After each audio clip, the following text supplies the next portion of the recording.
ऐसे कितने लोग हैं जो जॉब करते हैं? जॉब बहुत सारे लोग हैं। गाजियाबाद है, जॉब नहीं होगी तो क्या होगा इधर? बिजनेस भी खूब होता है इधर।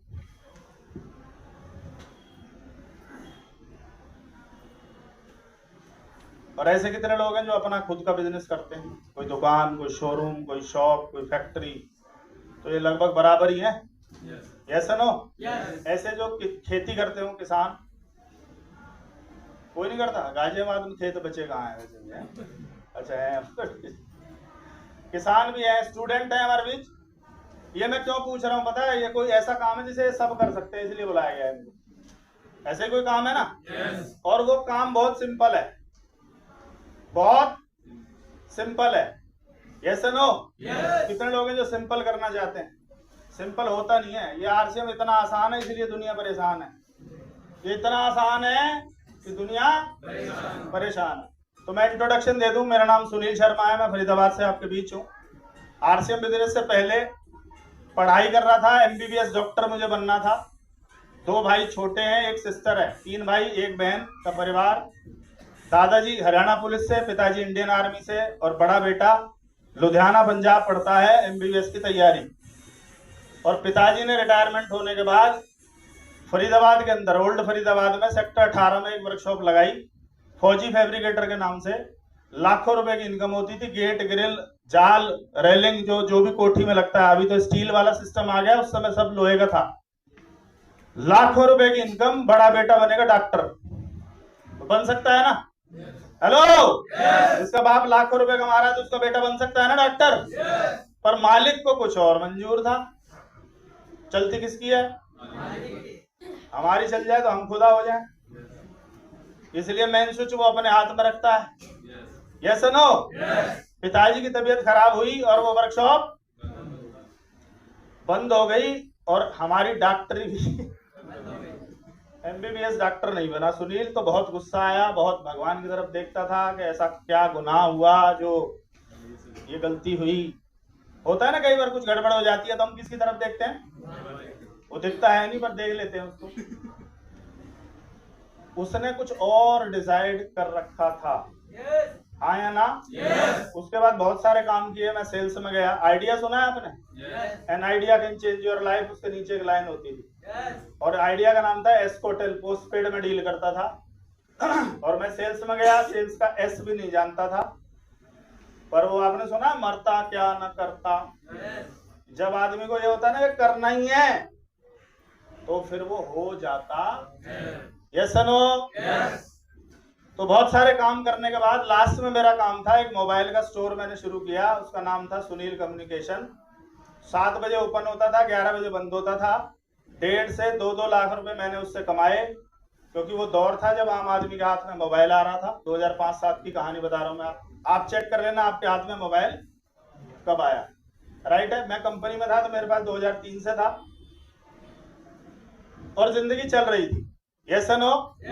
2 लाख रुपए कमाने वाला आदमी आज से 15-17 साल पहले, तो लाइफ बढ़िया ही रही होगी मेरे साथ। तो लोग आज नहीं कमा पा रहे 2 लाख रुपए। मैं 15-17 साल पहले की बात कर रहा हूँ आपसे। इसका मतलब कमाना तो मुझे आता था। यस। पर उसी दौरान मैंने क्या किया, कुछ लड़के रखे और उनको मैंने ट्रेंड कर दिया। क्या कर दिया? उन्हें वो सिखा दिया जो मुझे आता था। और जैसे ही ये सीखे, ये उड़ गए। समझ गए? नहीं समझे? अच्छा समझाता हूं। जैसे ही ये शिष्य से गुरु बने, इन गुरुओं ने अपने अपने एरिया में जाके मोबाइल के स्टोर खोल लिए। और वो एरिया वो थे जहां सबसे ज्यादा कस्टमर मेरे पास आते थे। तो इन्होंने इस 2 लाख की इनकम को घटा के लगभग 70-80 हजार में ला दिया। कैसा लगा होगा? अच्छा, हम फील भी नहीं कर पा रहे कैसा लगा होगा। अच्छा, जब ये लड़के जाके अपना स्टोर खोल के और लड्डू का डब्बा लाते होंगे, उस्ताद जी जरा मुंह मीठा करो, आपके आशीर्वाद से, आपकी दुआओं की वजह से, आपकी प्रेरणा से, आपके इससे और आपके उससे लड्डू लाया। वो लड्डू मेरे अंदर जाता होगा क्या? जाता होगा? कैसा लगता होगा यार, कितनी बड़ी गलती करी है तूने। इतनी बड़ी गलती कैसे हो सकती है तेरे से? क्योंकि ये जब आए थे तो इन्होंने बोला था आजीवन तेरे पास रहेंगे, पर हमारा कोई एग्रीमेंट साइन थोड़ी था। Yes no? तो ये लड्डू हमने खूब खाए। 2 लाख से 80,000 रुपये आने का मतलब है दम घुटना शुरू हो जाता है जब खर्चे वापस लौटते हैं तो। कितने लोग मानते हैं इस बात को? आप पैर सीधे कर लो और मैं बोलूं भाई साहब जरा पीछे करना, तो जोर पड़ेगा थोड़ा, है ना? उसी दौरान ये आरसीएम मेरी जिंदगी में आया, क्योंकि मुझे समझ में आ गया था अभी धंधा बदलने का टाइम आ चुका है। और कुछ लोग मेरे साथ के अब भी मोबाइल की स्टोर में बैठे हैं और वो मुझे आज एक ही बात बोलते हैं, तूने सही समय पे डिसीजन लिया था। मैंने बोला वो सही समय तो आप तक भी आया था।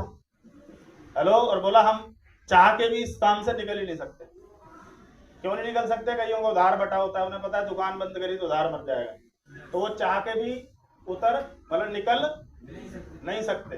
आरसीएम आया तो स्टार एमराल्ड है नरेश कुमार जी, एक बार जोरदार तालियां बजाइए सबके लिए। मेरी अपलाइन स्टार एमराल्ड है, मैं रूबी अचीवर हूं। इससे एक मैसेज आता है कोई फर्क नहीं पड़ता कौन कहाँ बैठा है, फर्क ये पड़ता है कौन करता क्या है। आया ना? कई बार लगता है मेरी अपलाइन रॉयल्टी है तो मैं कभी रॉयल्टी टेक्निकल नहीं जा सकता। आपकी स्पीड उससे ज्यादा होनी चाहिए, आप जा सकते हो, और ये आरसीएम बिजनेस की पावर है। यहाँ आप आज ज्वाइन करके भी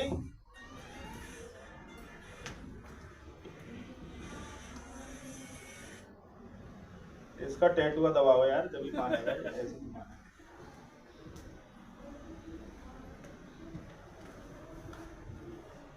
पासवर्ड लगा हुआ है, थोड़ी बंद हो जाएगा। तो यहीं आ जाओ, कोई बात नहीं। ये कहाँ है साउंड वाला? बोल दो उसको। सही है। अब नरेश जी जो थे वो क्वालिफिकेशन में कम थे, उम्र में कम थे, पैसा लगभग मैं और वो बराबर कमाते थे कि वो भी फैक्ट्री वाले थे। आतिशबाजी सुनी आपने? आतिशबाजी, क्रैकर्स, शादियों पे पार्टियों पे जो चलते हैं, उसकी फैक्ट्री थी भाई साहब। और इन भाई साहब के एक बड़े भाई हैं रंजीत जी, एक बार इनके लिए भी तालियां बजा। रंजीत जी को भाई साहब नहीं पढ़ पाए ज्यादा, तो इन्होंने रंजीत जी को पढ़ाया, सिविल से इंजीनियरिंग कराई और पता नहीं क्या क्या करवाया, मेडिकल का भी कुछ करवाया, कि मैं नहीं पढ़ पाया भाई पढ़ेगा। सही है। इतने डिग्री डिप्लोमा लिए हुए भाई ने वो छोड़ छाड़ के क्या कर लिया था? आरसीएम। क्या कर लिया था? आरसीएम। जैसे रंजीत जी ने किया तो नरेश जी मेरे पास आए और इन्होंने बोला कि ये लड़का बर्बाद करेगा, मैंने इतना पैसा लगाया था, ये भाई साहब सब छोड़ के किस में लग गया है? आरसीएम में। Yes no? मैं और नरेश जी किसके खिलाफ थे? रंजीत जी के खिलाफ थे। आरसीएम तो हमें पता ही नहीं था है क्या, पर हमें क्या पता था इनसे ज्यादा गुणगान हमें करने पड़ेंगे आरसीएम। हेलो? इन्होंने क्या किया, एक सीडी दिखाई नरेश जी को, नरेश जी सीडी देख के एक्साइटेड हो गए। उस सीडी में बताया गया था अगर इस किट को, उस समय 3 जोड़ी पैंट शर्ट और बैग आते थे, इसको माथे से लगा लिया। किससे लगा लिया? माथे से। तो ये बड़े बड़े बिजनेसमैनों को साइड में लगाने का दम रखता है, इतना बड़ा बिजनेस है। सिर्फ ये लाइन सुन के भाई साहब नरेश जी किस में आ गए? अगला नंबर किसका है ना? अगला नंबर मेरा। नरेश जी रोज शाम को मेरी शॉप पे आके 5 बजे बैठ जाते और बोलते भाई साहब कर लो, इसमें नुकसान तो कुछ है नहीं। प्लान उनको आता नहीं था, प्लान उनको भाई साहब बताते नहीं थे, सिर्फ ये बोलते थे तुम्हारा राशन आता है? मैंने कहा हाँ आता है, दीप डिपार्टमेंटल स्टोर से, और जो पिताजी की कैंटीन है सीएसटी कैंटीन कार्ड आर्मी, वहां से जो वहां नहीं मिलता वो दीप डिपार्टमेंटल से आता है। और कई बार नरेश जी भी दिलवा के लाते थे, साथ बाइक पे पीछे कट्टा वट्टा पकड़ते थे। तो मैंने कहा तेरे को पता तो है कहां से आता है राशन? कहता है अगर हमने आरसीएम से ले लिया। किससे ले लिया? तो जिंदगी बदल सकती है। तो मैंने बोला पहले तू अपनी बदल ले, पहले जब तेरी बदल जाए तब आजी हो। पहले एक पागल था, अब 2 हो गए, तीसरे की तैयारी, और मैं तुम्हारे चक्कर में आने आऊंगा नहीं। पर किसकी चली भाई साहब? कितने लोग उसको मानते हैं? उसका शुक्रिया अदा कर दो आप इस हॉल में हो, इस हॉल में हो, एक थैंक यू कर दो उसका, क्योंकि उसने कल रात से बारिश कर रखी है। उन कच्चे लोगों को चेक करने के लिए जो बारिश में भीग के खत्म हो सकते हैं। मिट्टी के शेर हो गए ढेर, बचा कौन? जो इस हॉल में है। Yes no? वही आएगा जिस पे उसकी कृपा है। मैंने आरसीएम नहीं चुना भाई साहब, आरसीएम ने मुझे चुना है। बेटा तुझे आरसीएम करना ही पड़ेगा। Yes no? और नरेश जी गाना गाते रहते थे तो लगभग 60 दिन ऐसा हुआ, 2 महीने लगातार आते रहे। और मैं इनको सैल्यूट करता हूं, इतना फॉलोअप शायद धरती पे कोई नहीं कर सकता, मैं तो अब भी नहीं कर सकता। मुझे कोई 4 बार मना कर दे जलालुद्दीन सर, मैं 5वीं बार मेरी हिम्मत नहीं होती, पर ये भाई साहब पता नहीं क्यों मेरे पीछे पड़ा था 60 टाइम्स। और इसे लगा ये आरसीएम करेगा नहीं, तो लास्ट में, क्योंकि ये जाके अपनी अपलाइन से बात करता था, अपलाइन को ये बोलता था एक ऐसा आदमी है जो जिस भी काम में उतरता है भूत की तरह करता है, अगर आरसीएम में उतर गया तो यहाँ कुछ करेगा। ये भरोसा किसको था? और हमें बिल्कुल भरोसा नहीं था कि हम इसे कर पाएंगे। यस? 60वें दिन इन्होंने बोला 1000 रुपए उधार दे दो। क्या दे दो? तो लाखों रुपए कमाने वाले नरेश जी, मैंने बोला यार लाखों रुपए आते हैं, ये 1000 रुपए उधार मांग रहा है, तो ऐसे आदमी को उधार मिल जाता है जिसपे पैसा होता है। तो मैंने भी ऐसे किया, ऐसे उठाया, ऐसे पकड़ाया। अच्छा इन्होंने 1500 रुपए क्यों नहीं मांगे, कोई बताएगा? क्योंकि किट तो 1500 की आती थी।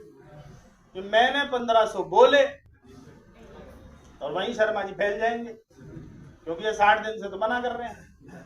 1000 रुपए उधार लिए और शाम को आए, बाइक खड़ी की, मेरे से बोला जूस पीने चलते हैं। क्या पीने? तो जूस पीना कोई नई बात नहीं थी, मैं और वो अक्सर जाया करते थे। और हम गिलास में जूस नहीं पीते थे, हम वो हैं जग भरते, है ना, इसमें बना जितने बनाने, एक इसका इसका, हम जग चेयर्स करते थे। हेलो? तो भाई साहब की बाइक पे बैठ के हम गए और पलवल में एक जगह पड़ती है, मैं 7 साल पहले पलवल रहता था, वहां एक जगह है मीनार गेट, मीनार गेट पे जूस की दुकान। मीनार गेट से पहले एक गली से यूं मुड़ गई। मैंने बोला यहाँ कोई नई खुली है? कहता आज ऐसा जूस पिलाऊंगा जिंदगी में नहीं बोलोगे। मैंने कहा तू पिला दे बस यार, जूस पिला दे की जाएगा। और उस जूस की दुकान पे लिखा था आरसीएम।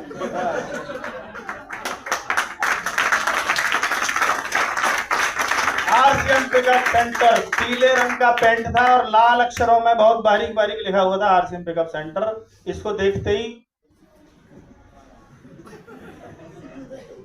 मतलब गुस्सा कहते हैं ना जैसे भयंकर वाला, मतलब मैं 60 दिन से तेरे हाथ जोड़ रहा हूं, तेरे समझ ही नहीं आ रही, मैं नहीं करना चाहता, कोई जबरदस्ती है? हेलो? पर वहां पिकअप सेंटर पे रॉयल्टी अचीवर थे, उन्होंने बोला शर्मा जी आपका स्वागत है। अब अनजान आदमी से कैसे ना करवाएं स्वागत? कर लो, तुम तो कर लो, तुम्हें कुछ नहीं कहेंगे, पर इन्हें हम रास्ते में धोएंगे ढंग से, क्योंकि वापिस भी तो मेरे साथ ही जाएगा। 1500 रुपए में 3 जोड़ी पैंट शर्ट दिए ऐसे आदमी को जिसने कभी सिलवा के कपड़े नहीं पहने, रेडीमेड पहनता था, जीन्स और टी शर्ट। कॉलेज पढ़ा तो भी वहां रेडीमेड थे, और वैसे रहा तो भी रेडीमेड। मैं कभी नाप नूप के चक्कर में पढ़ा ही नहीं। और कपड़े कैसे दिए थे? टेलर पे ही बनेंगे, तो कोई मैचिंग नहीं थी। हेलो? पर मर्जी किसकी थी? कितने लोग उसको सच में मानते हैं? नहीं तो मैं मनवाऊंगा भी 1 घंटे में, देख वो है। तो अब मुझे लगा ज्वाइनिंग हो गई तो मेरा पीछा छूट गया है जी, छूट गया होगा। मुझे ऐसा लगा था, ये मेरी बहुत बड़ी भारी भूल थी। मुझे लगा कि अब जान छूट जाएगी, अब ये कल से नरेश जी हमारे पास नहीं आएंगे। अगले दिन 5 बजे फिर आ गए, तो मैंने बोला अब क्या है, तेरे ठंडी हो गई होगी तेरी, है ना? 1500 लगवाए बिना माना नहीं, तो अब क्या है? कहता कुछ नहीं, वो कुछ करो कुछ करो, कर तो दिया तूने, जूस पिला तो दिया 1500 रुपए का। कहता कुछ करो। मैंने कहा क्या? बोला जो मैंने आपके साथ किया। मैंने बोला मेरे बाप के बस की भी ये बात नहीं है कि मैं एक आदमी के पीछे 60 दिन लगा रहूं, जूस पिलाने झूठ बोल के लेके जाऊं, मैं नहीं कर सकता भाई साहब। हेलो? अब आप सोच रहे होंगे फिर ये आदमी शुरू कैसे हुआ होगा, ये स्टार्ट कैसे हुआ होगा? और स्टार्ट होते ही 2 महीने में 250 ज्वाइनिंग। कितनी? आया होगा तो उसको देखो, आप घर से कितने बजे भाग जाता होगा, रात को कितने बजे आता होगा, क्या करता होगा, क्या ऐसा समझ में आ गया होगा इसको, ये आज तक दौड़ रहा है, आज तक भाग रहा है, ऐसा क्या समझ में आ गया इसको। जिसके पास आर्मी कैंटीन का कार्ड है, जिसके पास डिस्काउंट पहले आरसीएम से ज्यादा है, उसको कैसा क्या समझ में आ गया। शायद वही मैं आपसे शेयर करूंगा, मुझे नहीं पता किसको समझ में आएगा। समझ में किसको आएगा, जिसका डायरेक्ट आशीर्वाद होगा। अभी भी किसी का फोन बज सकता है, बीच में से उठ के चला जाएगा, क्योंकि ऊपर वाला बोलता है तेरे को बेटा 10 साल बाद आना, तू गलत जगह है, तू निकल। आया ना? चलो आगे।